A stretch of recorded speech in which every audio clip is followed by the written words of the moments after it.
My name is Jessy Escalante and I am queer.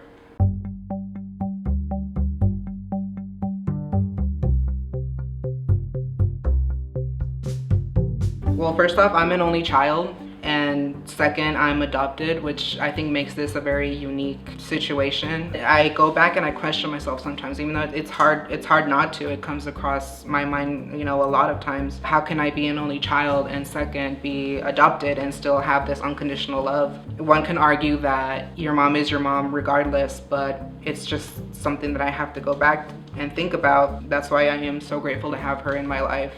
The love that my mom gives me, she definitely doesn't look at the type of person that I am. She doesn't look at how I identify myself. My mom loves me unconditionally. I will always appreciate how she is towards me.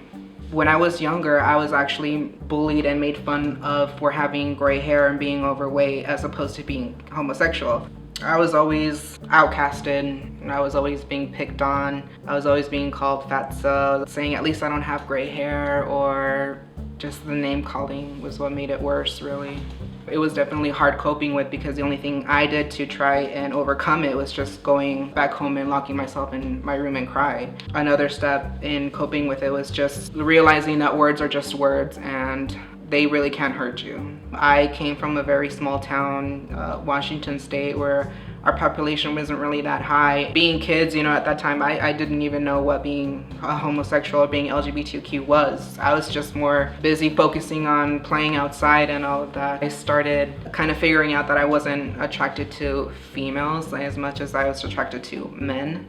I still kept to myself because it was still hard for me to let anybody know, and of course I didn't have any brothers or sisters, so that made it a little bit more difficult for me to try and talk about it with anybody. And it wasn't until high school, I don't know if it was my mannerisms, I don't know what gave it away. At that time I was still overweight and I had long hair. Till one day my high school friends or my peers, I remember them telling me, it was two people in particular, we kind of know what's going on and we want you to know that it's okay to be who you are. Our friend here is actually bisexual and we want you to stop holding back and we want you to be who you really are. With our last president and passing the law that us LGBTQ are able to marry, I think that it brought a lot of people to be more open. With that being said, I feel like a lot of stories and listening to experiences, I think definitely lifts a lot of weight off of us to where we can feel more comfortable with ourselves and being more open as an LGBTQ person, being able to share their experiences, share their stories. We don't really have to hide.